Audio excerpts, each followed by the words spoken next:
Alors, dans cette vidéo, je vais faire le commentaire de ce Skull Shaver qui est une espèce de petit rasoir un peu hip-hop, on va dire, mais qui est assez marrant. Moi, je suis assez convaincue après essai.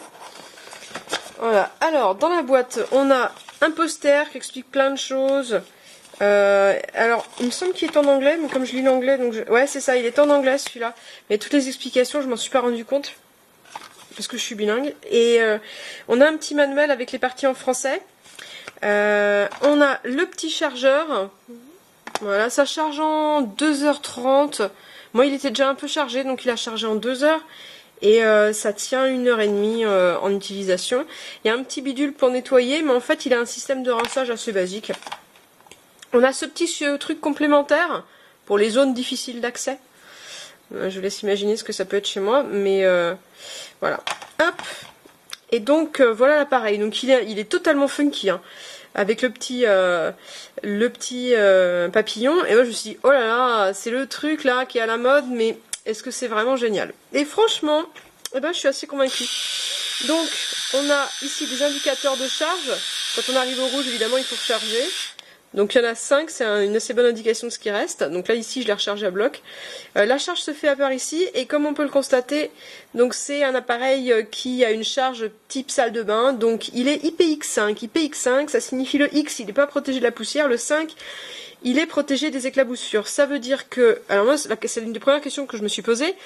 Si je veux braser les dessous de bras, est-ce que je peux l'utiliser sous la douche? Et oui, à condition de ne pas être totalement directement sous le jet, en gros. En gros. Disons qu'il pourra supporter. Voilà.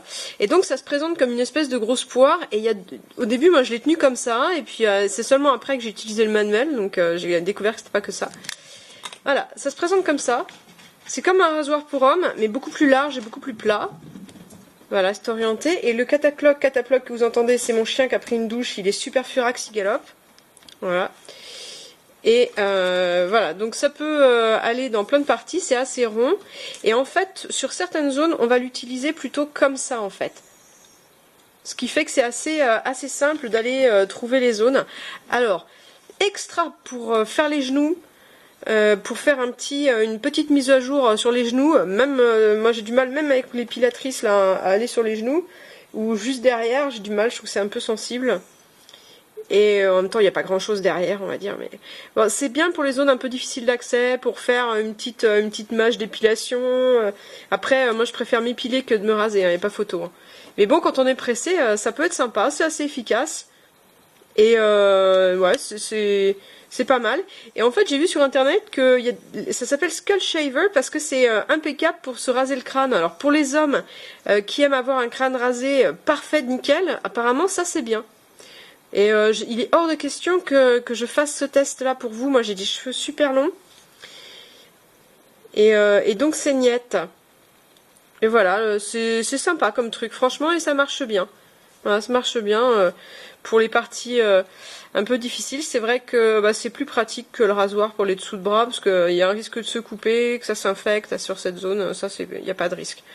Franchement, c'est bien sympa. C'est marrant comme truc. C'est pas que gadget, quoi.